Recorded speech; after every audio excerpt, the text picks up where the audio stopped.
전 세계 가난한 교인을 위한 방송, 고민하는 그리스도인의 방송 신앙터치 지금 시작합니다. 박수 주세요. 네, 반갑습니다. 어떻게 부자 청년이 돌아왔습니다, 여러분. 네. 한동안 인천에 있는 모든 돈을 긁어모은다는 소문이 있어요. 네, 열심히 긁어 모으고 있는데 내 통장에는 쌓이지는 않네요. 네, 어쨌든 간에 오랜만에 이렇게 다시 인사드리는 부자 청년이고요. 처음 여기 인천 지역에서 오늘 녹음을 하게 되었는데 게스트로 오신 두 분이 계십니다. 우리 한 분씩 소개를 해주실까요? 예, 저는 인천에 살고 있는 하서라고 하고요. 잘 부탁드립니다. 네. 네, 반갑습니다. 우리 하선님은 이번에 이제 처음 우리 녹음하시는 건데 우리 신앙터치 열혈 독자님이죠. 힘이 참 되네요. 너무 잘 듣고 있고요. 그 신학적인 도움이라든지 견해들을 많은 토론을 통해서 관점도 넓어지고 이 신앙터치를 통해서 많은 도움을 받았고 또 와서 교제도 하고 싶어서 나왔는데요. 반갑게 맞아주셔서 감사드리고 또 이렇게 토론을 통해서 저도 오늘 얻어갈 수 있는 것들을 얻어갔으면 좋겠습니다. 네, 반갑습니다. 네, 우리 다음 분 한번 자기소개 한번 부탁드리겠습니다. 안녕하세요. 파란 망토 차차입니다. 뭐 여기 다예요? 네. 서울에 살고 있긴 한데요. 저 되게 열심히 듣고 있기는 한데 집에서 그냥 방송 틀어만 놓고 듣고 있어서 이렇게 넘겨 듣거든요. 그래서 잘 듣고 있습니다. 들리는 소문에 의하면 우리 방송을 듣다가 눈물을 떨구셨다고. 그 말이 사실인가요? 그렇죠. 이렇게 신앙터치가 많은 분들한테 또 유익을 주고 또 눈물까지 또 글썽이게 만들었다고 하니까 참 뿌듯하네요. 우리 옮겨 다니는 스튜디오. 이제는 이제 한 곳에서 모여서 하는 게 아니라 지역별로 이제 녹음을 한번 떠볼까. 야심차시군요. 네. 네. 저는 조난이고요. 지금 인천에 와서 새로운 분들과 함께 한번 녹음을 한번 시도해보고 새로운 분들과 함께 새로운 방송을 한번 만들어볼까 생각 중입니다. 네. 멤버 교체를 선언하시는 건가요? 아니 그런 건 아니에요. 매주 하는 게 아니기 때문에 지역별로 한 번씩 이렇게 녹음을 해서 해보는 것도 좋겠다라는 생각을 했어요. 예. 네, 뭐 공지 같은 거 많이 보셨겠지만 신앙터치에서 이제 지역별로 모임을 하고 있거든요. 그리고 그 모임에서 혹시 관심이 있다면은 또 같이 녹음도 할 수 있는 네. 기회가 될 것 같으니까요. 여러분들의 인천 사시는 분들은 그냥 이게 마실 나오는 것처럼 오셔서 여기서 좀 떠들다가 가면 되니까요. 한번 오셔가지고 녹음에 한번 참여해 보시는 것도 정말 재미있을 것 같습니다. 네. 네, 오늘 이야기해보고자 하는 것은요. 한국 영화에서 우리 크리스천들을 또 드라마에서 우리 크리스천들을 어떤 식으로 묘사하고 있는지를 우리가 한번 좀 생각을 해봤으면 좋겠습니다. 제가 이렇게 좀 이렇게 막연하게 좀 생각을 해봤는데요.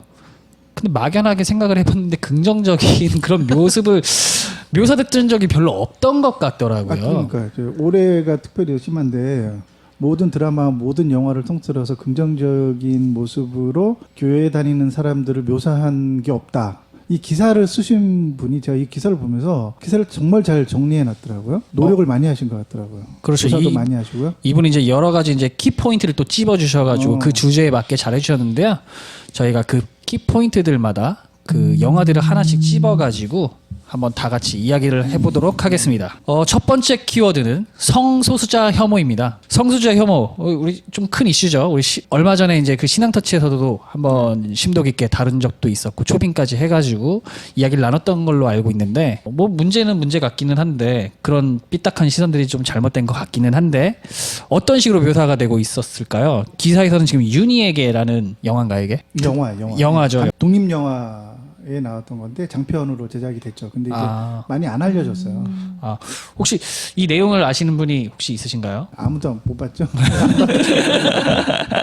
이게 유명한 영화는 1,000명도 안 든 거 아니야 혹시 이거?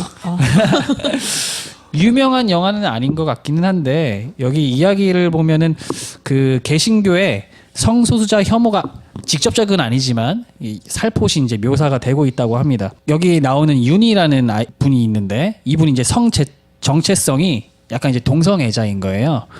그거를 그 집안에서는 정신병으로 규정하고 정신병원에 이제 강제로 보내가지고 치료를 했던 사실이 나오는데 묘사가 되는데 관객과의 대화에서 이제 그 교회 달력이 이제 살짝 나온다고 하더라고요. 주사랑 교회라고 적혀 있는.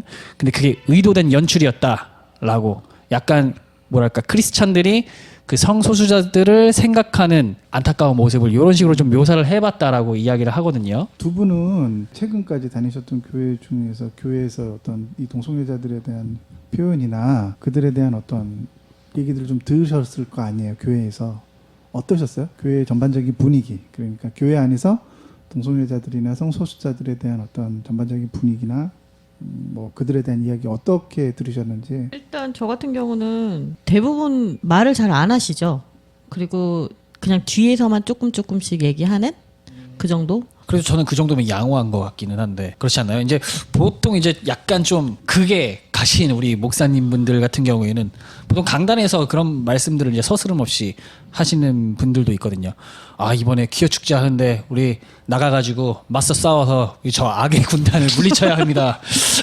여러분 같이 나갑시다. 막 해서 막 선봉 쓰시는 목사님들도 있고 그런데 파란망토님의 교회는 그래도 뭐 그 정도 수준이면은 뭐 그래도 뭐 귀여운 수준이 아닌가라는 생각이 좀 들기는 하네요. 하선님은 어떻게? 저희 교회 자체에서는 이제 언급을 많이 안 하시는데 저는 유튜브나 혹은 뭐 TV 매체나 영화상에서 봤을 때 대부분 문자주의적으로나 근본주의적으로 성경을 해석해서 성경에 나오는 그 기준으로 신학적으로 보았을 때 신학은 여러 관점에서 해석이 될 수 있잖아요. 그런데 그 신학을 근본주의적으로만 보니까 동성애는 완전 다 안 된다, 죄다라는 식을 많이 봤던 것 같아요. 대형교회 목사님이라든지 뭐 유명한 목사님들이 그런 설교하는 걸 많이 들었거든요. 요즘 교회에서는 이 동성애 문제는요 사상을 검증하는 수단이에요. 그러니까 개개인의 사람들을 사상 검증하는 수단. 그래서 첫 질문이 보통 뭐냐면 그러니까 동성애가 죄냐 죄가 아니냐 이것부터 물어요. 그래서 죄가 아니다 그러면은 이 사람은 사상적으로 문제가 있다 이렇게 보는 거죠. 네, 두 번째 키워드는요. 광신적 행태입니다. 뭐 예를 들면은 저 옛날에 좀 이런 이미지가 제 스스로도 좀 갖고 있었던 것 같은데요. 막 손만 대도 막 쓰러지는 그런 치유 기도회라든지 집회 현장에서 막 방언, 헌금, 막 기도 이런 종교 행위를 막 강요하는 이런 모습들 있잖아요. 이런 것들이 구해줘라는 그 드라마? 1편에 많이 나왔죠. 1편에 많이 나왔나요? 아주 노골적으로. 근데 너무 심하게 나오는데 심하지 않나요? 전 이제 심했어요. 그 구해줘 시즌 1을 딱 봤는데 그런 그 기도 산속에 있는 기도원을 중심으로 해서 그런 사이비 종교의 목사가 그 하얀색 옷을 입고 하늘산 기도원이나 이런 데를 이제 보여주면서 광신적으로 기도하고 방언하고 막 알 수 없는 기도들로 신유 치유에다가 막 그다음에 장기에다가 손을 집어넣어가지고 고치고 막 그런 것들이 나와서 이게 너무 좀 본이 너무 옛날 것 같다라는 느낌이 좀 있어서 안 보게 됐어요 저도. 그 구해줘 2에도 보면은 이제 약간 그 사기꾼 기질을 가지신 이제 사기꾼이죠. 사기꾼인 그 장로님이 그 수몰 예정 지역인 그 마을에 가가지고 거기 있는 동네 분들의 수몰 배상금을 교회에 바쳐라라는 식으로 해가지고 묘사가 되는 그런 모습들이 있거든요. 근데 솔직히 저는 이거는 이제 좀 약간 요즘 교회에서는 저는 솔직히 공감이 되지는 않기는 했어요. 그러니까 이건 약간 사이비적인 행태의 모습인 것 같기는 한데 혹시 우리 두 분은 그런 모습들을 아직 교회에서 보고 계신다라든지 아니면 전에 들으신 그런 게 혹시 있을까요? 저는 최근에는 본 건 없는 것 같아요. 근데 제가 느끼기엔 제가 구해줘 1 봤을 때 여자 주인공분 그 방언 할 때 있거든요.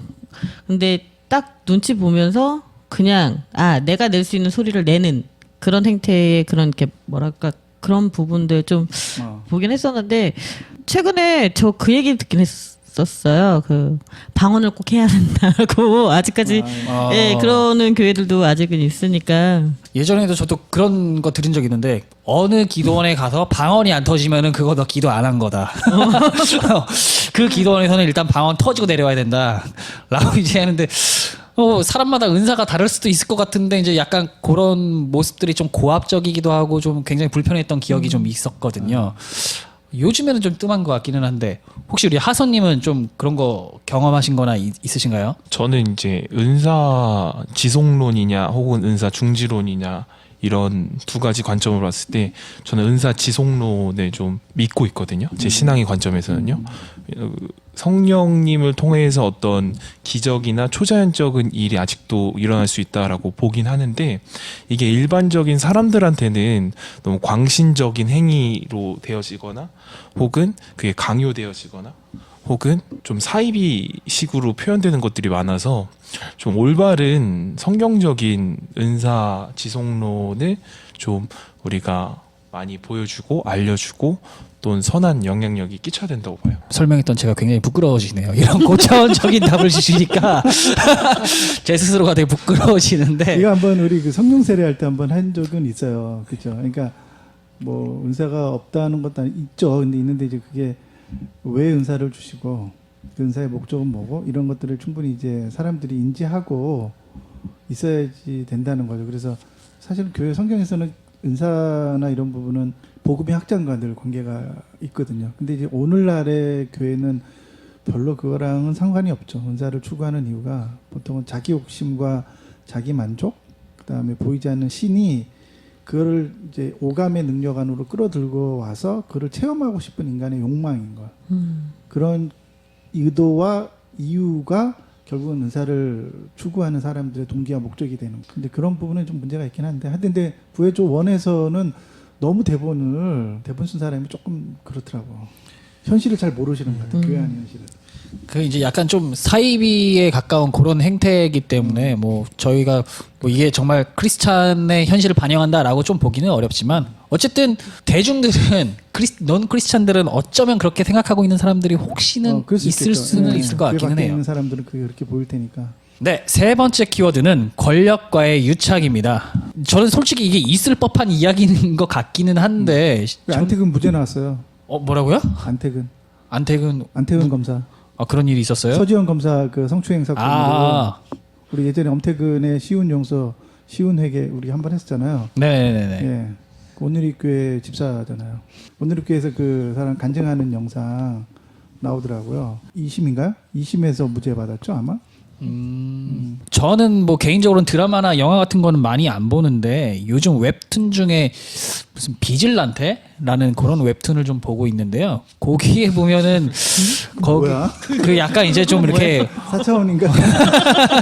그런 게 있는데 이제 거기에 보면은 웹툰을 좋아하는구나 저. 웹툰을 이제 간간히 이제 보는데 드라마 같은 거 볼 시간이 없어서 보는데 거기 보면은 이제 거기 나오는 어떤 목사님이 주는 아닌데 나쁜 이제 권력 집단과 뭐 경찰 간부와 목사가 이렇게 손을 잡고 자금 세탁을 한다든지 또 이거를 정치 뒷돈으로 이렇게 준다라든지 이런 모습이 또 묘사되기는 하더라고요. 그런 유의 드라마가 또 있는 것 같기는 하던데. 우리 그 영화의 블랙머니인가? 거기 이제 론스타 사건을 영화한 건데 금융회사의 금융감독위원회인가? 그쪽에 있는 사람들도 장로로 표현되고 뭐 그 론스타 사건의 주범들이 장로고 뭐 이렇게 나와요. 그분이 무슨 뭐 나는 교회 장로입니다라고까지 말하면서 뭐 재판장에서 이렇게 뭐 항변을 했다던가 그거 비슷한 맞나요? 사건이 실제로 PD 수첩 혹시 그 지지난주인가요? 12월 달인가 그 참존 회장님 사건 혹시 보셨어요? 아니요, 모르겠는데. 참존은 아시죠? 알죠. 그 참존 회사가 기업 가치가 1,000억이 넘는 회사거든요. 근데 이제 그 회사의 사장님이 소망교회 장로님이세요. 네네네 맞아요. 소망교회 장로님이신데 그 새벽 기도에 나가시고 그러시는데 교회 헌금하기 위해서 공금을 가지고 이제 공금 행령도 하시고 그 회사 돈을 가지고 서쪽으로 이제 교회에다 많이 내시고 근데 이제 거기서 이제 재밌는 사건이 나오는데 그 이명박 정부 때 교육부 장관으로 잠깐 하셨던 오렌지 하셨던 여성 장관님 기억하세요? 오렌지 그랬더니 아무도 못 알아들었다고. 오렌지 그러니까 오렌지야 뭐야? 모르세요? 그 유명한 분 계신데 그래서 영어 특별 교육을 하겠다 뭐 그러면서 나중에 또 금방 잘렸죠. 근데 이제 그분이 소망교회의 집사님인데 서로 둘이 친하신가 봐요. 근데 이제 그 회사 운영을 어떻게 하냐면 회사의 중요한 사안들을 이제 기도를 하고 그러면서 결정을 하는데 그 기도에 조언을 주시는 분이 누구냐면 이 PD수첩에 취재를 했더니 그분이 있던 거예요. 그래서 그분이 한 달에 한 번씩 기도 편지를 써 준다 그러더라고요. 사장님한테 참존 사장님한테. 그래서 그 기도 편지에 보면은 뭐 어떤 거는 어떻게 해야 되고 내가 기도했는데 이런 응답을 받았다 막 이러면서 그런 내용이 거기 들어가 있는 거예요. 근데 이제 그 기도 편지를 한 달에 한 번 받는 비용으로 그 회사 돈으로 그분한테 매달 1,000만 원씩 드렸다 그러더라고요. 그러면서 이제 그 사건이 나오더라고요. 방금 우리가 이제 권력과의 유착에 대해서 이제 뭐 이야기를 했는데 솔직히 뭐 이게 정말 현실적으로도 가능할 것 같기도 하고 실제로도 그런 사건들이 있고. 그러니까 이제 그 소망교회에서 그 이명박 대통령하고 이렇게 사적인 관계를 맺고 있었던 사람들, 그다음에 이제 아직은 이제 안 터졌지만 비리형 어떤 범죄들 있잖아요. 그게 이제 교회 장로님들끼리 사적으로 만나고 신앙으로 하나 되고 이러면서 이렇게 잘 통할 거 아니에요. 그러니까 서로 신뢰하기도 쉽고 믿고 그분들하고 그런 권력형 범죄들이 아마 주중수가 예전에 한번 나와서 그런 얘기도 하더라고요. 소망교회 장로님들하고도 그런 문제들이 많다고.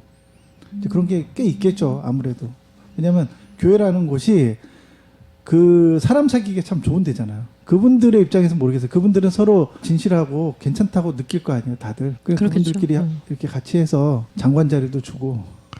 근데 저도 예전에 그 이명박 정부 때 그 얘기 듣긴 했었거든요. 그러니까 장로님들끼리 그 교회 장로님들끼리 이야기해가면서 이번에 뭐는 어떻게 해야 되고 결정하고 목사님하고도 좀 얘기하셔서 결정하고 그런 얘기를 저도 듣긴 했었거든요. 우리나라 그 교회 구조가 얼마나 좋아요. 따로 이제 뭐 소득 신고나 이런 것도 특별히 하지 않아도 되고 연말 정산 시즌 되면은 뭐 이만큼 헌금하셨습니다라고 뭐 금액도 좀 때려 넣어주고 뭐 그럼 몇 푼 안 하겠지만 하여튼 그런 식으로 해서 얼마든지 뭐 드라마나 영화 속에서는 또 풍자할 수도 있겠구나라는 생각이 좀 들긴 하네요. 네 번째 키워드는 위선이라는 키워드네요. 어떻게 보면은 이제 크리스찬들을 생각했을 때 교회에 가서 막 열심히 기도하고 막 말씀 듣고 전도하고 이런 막 신앙에 앞장서면서 뭔가 바른 사람의 이미지를 보여주면서 뒷면으로는 뭐 자신의 욕심을 챙긴다라던가 굉장히 탐욕스러운 행태를 보인다던가. 저는 이 영화는 생각이 나요. 이 영화 전도연 씨 주연의 미량. 좀 된 영화기는 하지만 그 이제 자기 자식을 죽인 그 살인범을 용서하려고 교도소에 갔더니 하나님이 이미 내 죄를 다 용서하셨습니다라고 그 살인범이. 이게 무슨 막말인가. 저는 이거는 솔직히 이거는 굉장히 우리나라 교회 안에도 이런 마음을 갖고 계신 분들이 많죠. 있지 않나라고 많죠. 생각이 좀 들더라고요. 예, 그런 행태를 사람이 무슨 나를 용서해? 하나님이 날 용서해 주셨는데 내가 죄를 지어도 하나님이 용서해 주고 내가 기도하면은 땡 아닌가? 이런 좀 단순한 생각을 가지신 분들이 많지 않나라고 생각을 하거든요. 혹시 뭐 그런 모습들을 좀 교회에서라든지 아니면 드라마 영화에서 혹시 찾아보신 적이 있으실까요? 도가니 영화가 기억이 나는데 도가니에서 야격으로 나오시는 배우님이 우리 장로님, 장광. 네네, 그 장로님으로 나오셨나요? 이름이 네. 배우 이름이 장광이에요. 아 장광이요? 예, 장광님. 장광 이름이 두 자예요. 근데 전두환 전문 배우였죠, 그분이. 그랬던 것 같아요. 네, 하여튼간에 그분이 근데 그 영화 보면서 너무 창피하더라고요. 네. 연기 진짜 좋았죠. 네. 너무 창피하기도 하고. 맞아요. 그 교장이 이제 마지막에 이제 그 체포돼서 끌려가는 순간에 그 사람이 이제 나도 예수를 섬기는 사람이다라고 그 멘트를 또 한 번 또 날려줘가지고 굉장히 지금 생각하니까 또 부끄럽네요. 그런 모습들, 예. 그런 모습들이 좀 위선적인 모습. 앞에서는 착한 척하고 뒤에서는 자기가 나쁜 짓을 행하는 그런 모습들이 많이 있는 것 기독교 같은데. 안에 우리 예. 이렇게 보편적으로 가르쳐 주는 것 중에 하나가 용서에 대한 이 사회가 갖고 있는 용서의 개념과 우리가 갖고 있는 용서의 개념이 좀 다른 개념이 하나가 있어요. 사회적으로는 뭔가 잘못을 하면은 그 잘못에 대해서 그 자기의 잘못을 덮을 만한 더 좋은 일들을 많이 해서 좀 이렇게 자기의 잘못들이 가려지거든요. 그걸 이제 용서의 개념으로 보편적으로 사회 안에서는 인식을 갖고 있어요. 그래서 우리가 법에서도 잘못하면은 사회봉사를 시키고 그 죄가 없어지는 건 아니죠. 근데 이제 그렇게 해서라도 사회 유익이 되는 쪽으로 하는 것이 사람들의 일반 상식 안에 있는 거거든요. 근데 이제 기독교인들은 좀 다른 생각을 갖고 있어요. 그러니까 자기가 잘못을 하면은 그 잘못을 덮을 수 있는 좀 더 좋은 도덕적으로 윤리적으로 좀 좋은 일들을 더 많이 해야 하는 것이 이 사회로부터 내가 잘못한 거를 용서받는 길이다라고 생각하지 않아요. 용서의 주체를 이 사회라고 생각하지 않고요. 그 사회보다 더 높은 존재인 신을 데리고 오는 거예요. 신을 끌고 와서 이 더 높은 이분이 나를 용서해 줬어.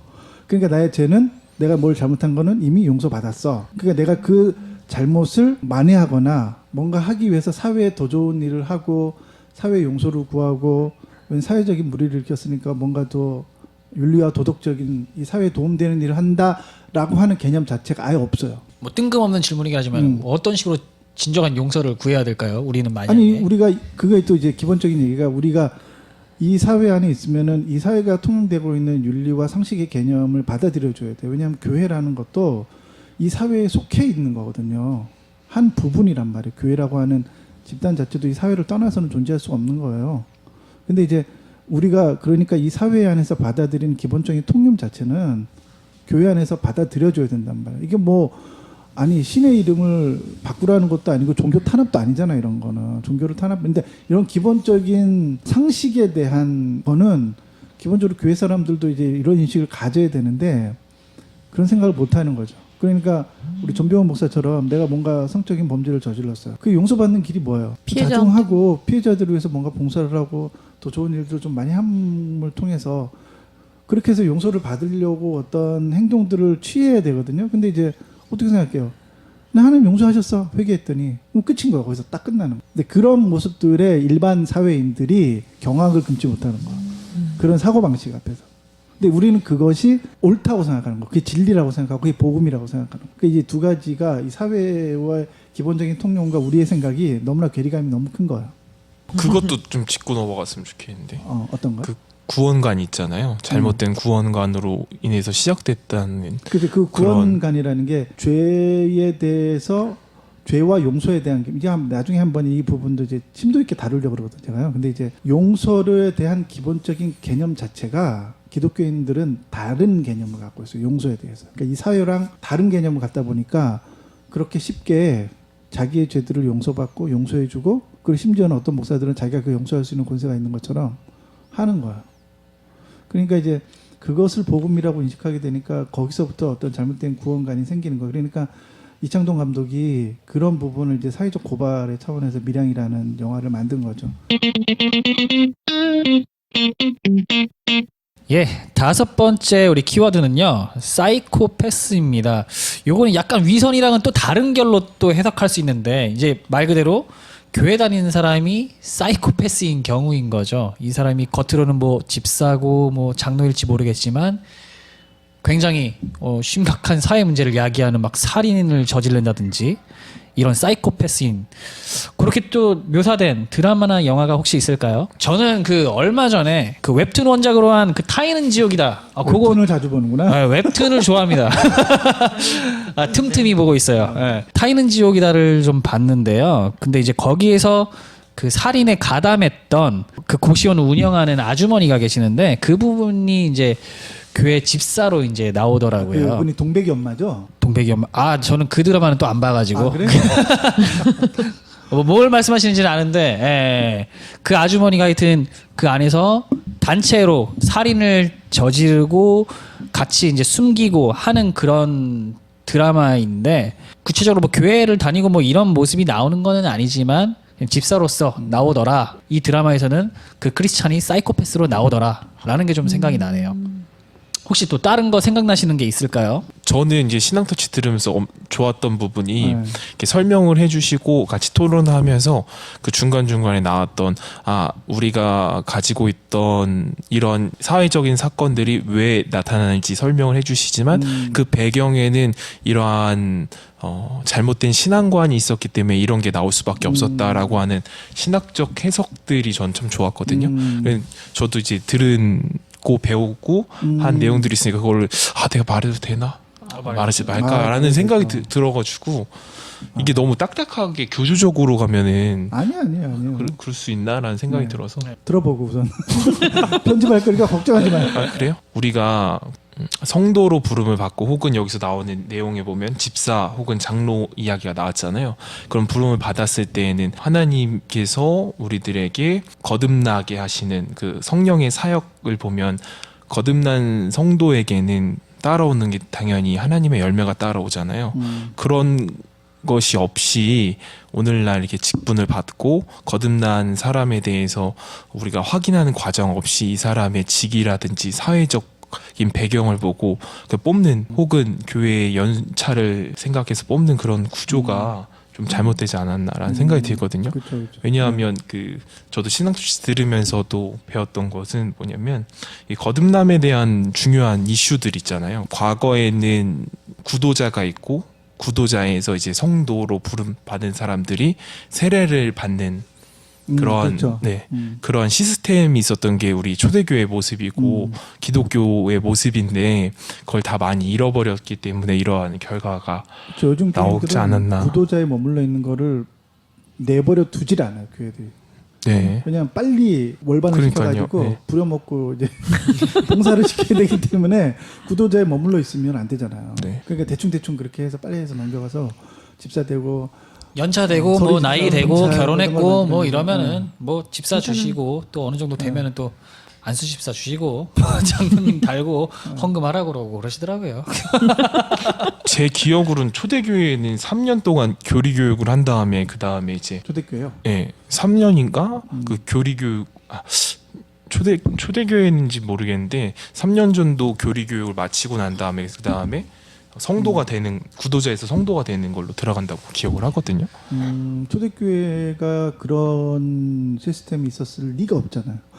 그 초대교회 이후에 투브에 나오는 교회사 보면서 들었던 건데 그 내용이 나왔던 것 같아요. 초대교회 말고 그 이후에 네, 종교개혁 어떤 시스템. 이후에는 그런 게 굉장히 많았어요. 네.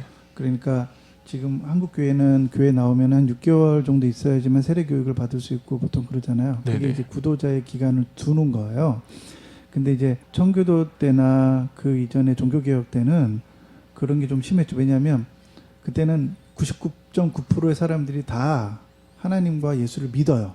근데 이제 카톨릭이냐 개신교냐 이 차이가 있기 때문에 예를 들어서 개신교에서 그럴 수밖에 없었던 게 카톨릭에 있던 사람들이 개신교로 오게 되면은 정확한 교리 교육을 오랜 동안 하게 돼요.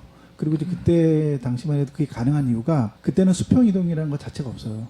오늘은 교회가 교회끼리 경쟁하잖아요. 도시화되면서. 근데 그때는 한 마을, 한 지역에는 교구화되어 있어서 그 교회밖에 없어요. 다른 교회, 지역교회랑 경쟁 시스템이 아니기 때문에 충분히 시간을 두고 오랫동안 교리 교육을 통해서 이 사람이 단계별로 가도록 하는 시스템을 만들 수가 있었죠. 그걸 통해서 거듭남에 대해서 진지하게 생각하게 될 수 있는 시간인 것 같아요. 그렇죠. 그렇게 했었죠. 네. 실질적으로 제가 알기로는 현대 교회에서도 그러니까 우리 한국 교회에서도 없지는 않다고는 알고 있어요. 그러니까 뭐 가령 예를 들면은 안수 집사를 볼 때 그거에 맞는 교리 교육을 받는다든지 아니면은 장로로 되기 전에 뭐 시험을 봐야 된다든지 이런 시스템이 있기는 한데 근데 그렇게까지 중요하게 다뤄지지 않고 형식적인 거죠. 그렇죠. 그냥 형식적으로 뭐 집사 하시려면은 요거 정도는 교육을 받아 주셔야 됩니다. 요즘은 세례 교육도 형식인데. 약식이 너무 많아진 것 같아요. 네. 아니 무슨 진짜 그 뭐야 우리 그 읽지도 않는 정관에 동의서에다 사인하는 것처럼 세례 교육 그렇게 받잖아요. 그거를 세례 교육 받을 때 그걸 제대로 받는 게 아니라 그냥 동의하면 아멘 하고 넘어가는 거잖아요, 대충. 제가 맞아요, 이해 안 돼도 맞아요. 그냥 아멘 하면은 세례 주고 다 그러니까. 청교도 때는 이 사람을 성도로 우리가 받겠다고 결의를 하고 그렇죠. 각 개교회에 당회가 있을 거 아니에요. 그 당회에서 결정이 나야지만 되는 거야. 그 결정의 기준이 네. 교리 교육뿐만이 아니라 그 사람의 삶의 모습이라든지 그런 걸 봤던 걸로 알고 있는데. 그럼요. 왜냐하면 다 같은 마을에 사니까 아무리 저 사람이 예수 믿고 세례 받고 싶다고 그래도 술주정뱅이고 뭐 그러면은 못 받아요. 그거. 왜냐하면 그 당시에는 한 마을에 교회 하나가 있고 서로 다 밥그릇까지 사는 시대였고 그러다 보니까 뭐 그때는 조금 더 교리 교육이 강할 수밖에 없고 삶과 직접적인 연관이 많이 있죠. 그러니까 그게 많이 못하는, 필요한 것 같아요. 네. 사회적으로 인정받지 못하는 사람들은 교회 장로도 못 했어요. 그러니까 자기 관리 못하고 자기 자식들 제대로 교육 못 시키는 사람 다 알잖아요. 서로 한 마을에 사니까 그런 사람들은 장로도 못했죠. 근데 오늘날에는 알 길 있나 뭐 서로 뭐 그 장로님이 바람을 피는지 뭐 어떻게 하는지 부인한테 어떻게 하는지 부인을 때리는지 뭐 알 길이 없잖아. 흩어져서 서로 모르고 사니까. 그러니까 그 이야기를 들으니까 나도 생각이 났는데 그러니까 아까 전에 이제 안수 집사는 이거 할 때 교리 교육을 받는다고 그랬잖아요. 네. 그 투표도 진행이 되기는 했던 것 같아요. 제 기억에. 근데 그 투표도 좋아요. 투표를 하는데 알아야지 투표를 하지. 이 사람이 어떤 사람이 아니, 그러니까 이제 그 사람들은 평가의 잣대가 교회에서 얼마나 봉사를 했느냐, 그치, 교회에 그치, 얼마나 그치. 헌신했느냐 이거를 가지고 투표를 하는 거지. 그 사람의 뭐 댐댐이나 가정생활이나 직자생활이 이거는 알 수는 중요하잖아요. 없어요. 알 예, 필요 없는 맞아요. 거예요, 사실. 네. 그러니까 이제 그게 현실적인 현대교회에서는 신방을 하고 사역자들밖에 사실은 깊이 있는 내막을 몰라요. 사실 교회 같은 교회를 다녀도 그 사람의 실제적인 삶을 잘 모르거든요. 근데 이제 그렇게 투표해서 하면은 장로되고 다 그러기다 보니까 사역자들이 양심적으로 하는 거 외에는 방법이 없는 거예요. 사역자들이. 근데 사역자들이 이게 양심적으로 하는 것과 빨리 일꾼들을 세워서 교회의 성장을 도모하는 것과 이 두 가지 사이에서 갈등하다가 보통은 스트레스를 덜 받는 쪽으로 선택을 하죠.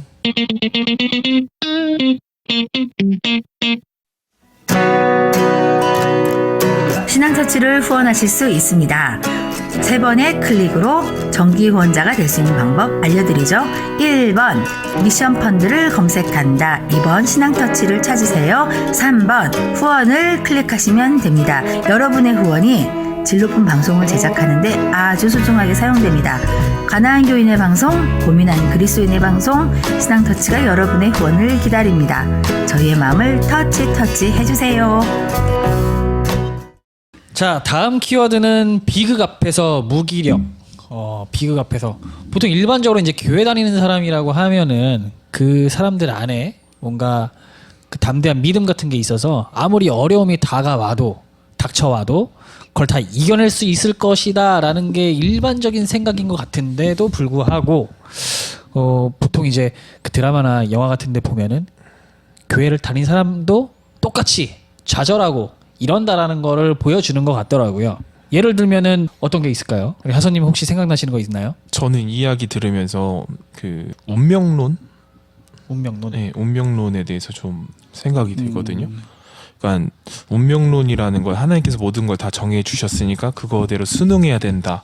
그래서 제 경험담을 말씀을 드리면 타인을 지켜보고 그거에 대한 경험을 했던 걸 보면 어떤 고통을 당하고 있는 것에 대해서 우리가 해결하려고 해야 되고 또 극복하려고 해야 되고 또 싸우려고 해야 되고 극단적인 예를 한번 들어보면 내 자녀가 학원 폭력을 당하고 있다.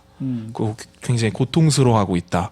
그러면 많은 사람들이 크리스천 사람들이 이거에 대해서 기도에서만 끝나는 경우도 보는 것 같아요. 그러니까 우리 중보기도하자, 기도하자. 근데 제 관점에서는 하나님은 공의를 사랑하시고 또한 정의를 사랑한다는 그 하나님의 속성을 이해하고 있거든요. 그렇기 때문에 그거에 대해서 법적으로든 혹은 실천적으로든 무언가 행하는 걸 하나님께서 기뻐하신다고 생각을 하거든요. 그렇지 않고 그냥 기도하면 해결해 주실 거야 하는 그런 운명론적인 사고를 받아들이시는 분들이 있지 않나 생각이 듭니다. 구해줘 2 혹시 보셨어요? 구해줘 봐야겠네요. 2가요. 굉장히 디테일해요. 작가가 이 구해줘 1 쓴 사람 작가가 하긴 안 해봤는데 다른 것 같아. 왜냐면 구해줘 2는 너무 디테일하게 잘 썼어요. 각본을. 그래서 진짜 교회에서 있을 파바이들 그 교회에서 진짜 이런 사용하는 단어들이 아주 자연스럽게 나와요. 봐야겠네. 네. 종교화된 사람들이 종교적인 사람들의 삶을 옆에서 지켜보듯이 이렇게 잘 묘사해놔서 보고 있는 내가 막 너무 무안할 정도로. 가끔 그런 거 보면 진짜 무안하더라고요. 네. 좀 내가 창피해지고. 근데 저거는 어떤 거는 이 공감이 안 생겨요. 묘사를 너무 극단적으로 해놓으면 이제 보기에 마음이 불편하긴 한데 공감은 안 되는 거 있잖아요. 근데 이제 구해줘 2는 부끄러우면서도 공감이 되는 거예요. 왜?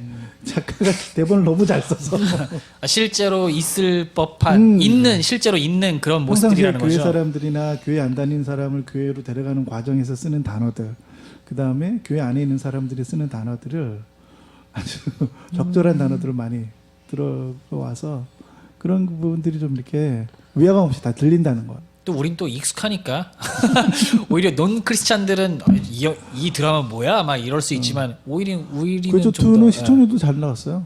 그래요. 예. 아우 너무 창피한 것 같아요.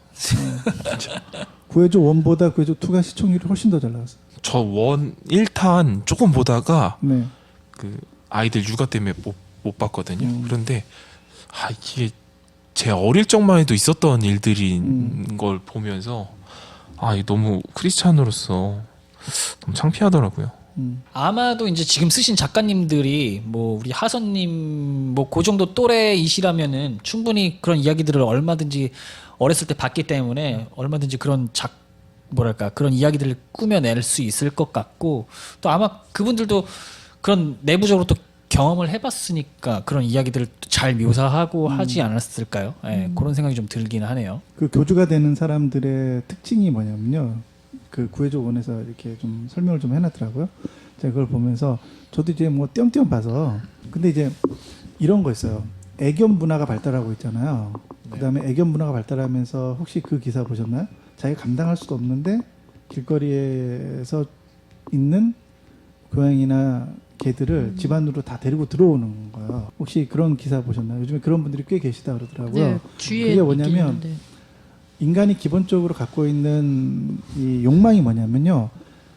이 타인과 타자에 대한 생사 여탈권을 자기가 지고자 하는 권력 의지예요. 그게 이제 이미 심리학에서 나왔던 얘기들이거든요. 그러니까 이제 자기들이 그런 행동을 하는 사람들이 자기가 왜 그렇게 행동하는지 모르죠. 근데 이제 사회학적으로는 설명이 되어 있는 거예요. 그러니까 동물들을, 그 사람들의 특징은 사람에 대해서는 되게 부담을 가져요. 예를 들면 아기를 놓거나 자녀를 갖는 거는 너무 부담을 가지니까 그거보다 좀 더 쉬운, 뭐냐면 애견들이나 이 개나 고양이를 통해서 그런 것들을 자기가 감당할 수 없는 수준으로까지도 데리고 들어와서 그 생사 여탈권을 자기가 지고, 자기는 근데 그 동물들을 돌볼 수가 없는 거야. 그런데도 그러면은 그걸 어떻게 보내든지 아니면은 어디 뭐 안락사를 시키든지 아니면 그런 단체에다가 보내야 되잖아요.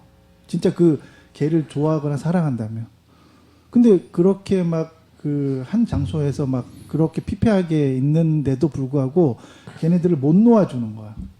그게 이제 그러한 심리가 그 인간 안에 작동을 하는 거야. 생사여탈권을 주고 권력 의지가 그런 식으로 비정상적으로 표출이 되는 거죠. 근데 이제 교주가 되는 사람들의 특징이 딱 그런 스타일인 거예요. 그러니까 그거를 좀 더 세련되게 표현되는 거예요. 교주가 되는 사람들의 특징은 자기 안에서는 심리적으로 타인의 생사여탈권에 관여를 해요. 그런데 교주들의 특징이 뭔지 아세요? 그 자기 아래에 있는 사람의 모든 일거수일투족에 관여를 해요. 근데 잘 보세요. 사역자들도 그런 유혹에 빠져요.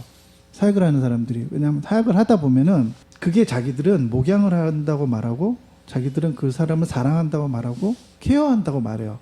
근데 이제 그 일의 본질의 기저에는 타인의 삶에 관여해서 생사여탈권을 지려고 하는 권력의지가 그 안에서 작동하는 거거든요. 그러니까 이거를 배운 사람들은 의지적으로 이렇게 하면 안 된다는 걸 알아요.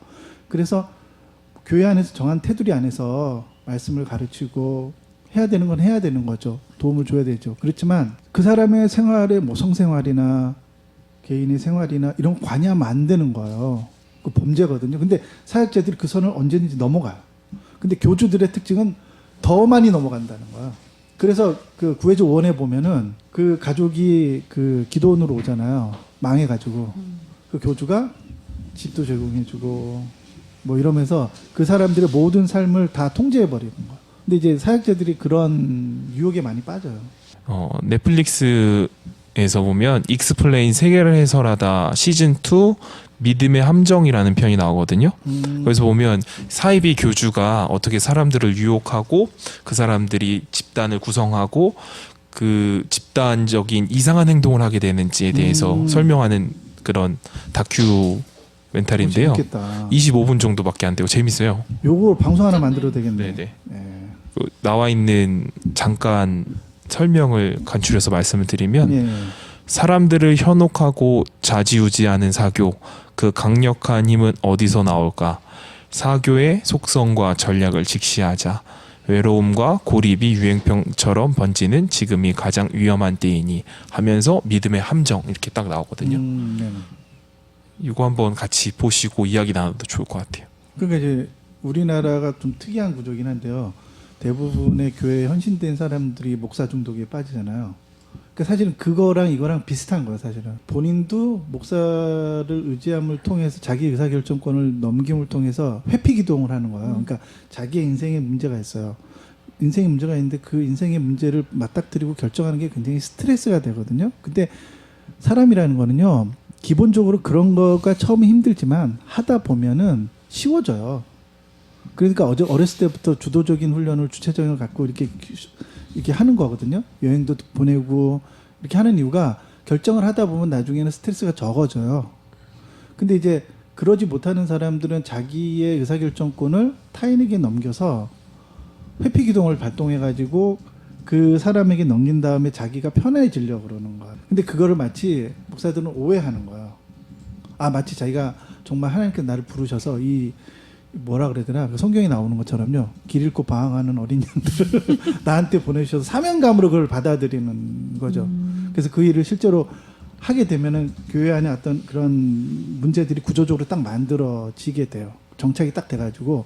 그러고 나서 이제 그런 사람들은 대놓고 이제 목사들이 그 사람의 삶에, 심지어는 부부생활, 자녀교육, 모든 문제에 다 관여해가지고 그런 것들을 해주려고 하는 거죠.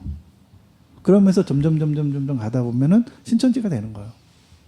교주가 되고. 그 교주가 됐던 사람들도 처음부터 교주가 됐던 게 아니라 그런 과정을 수십 년 동안 거치면서 자연스럽게 교주가 되는 거죠. 네, 우리 한국 영화 또 드라마에서는 우리 긍정적인 우리 크리스찬의 모습을 많이 찾아보기는 조금 어려웠었던 것 같은데요. 내년에는, 그러니까 올 2020년에는 또 어떨지 모르겠네요.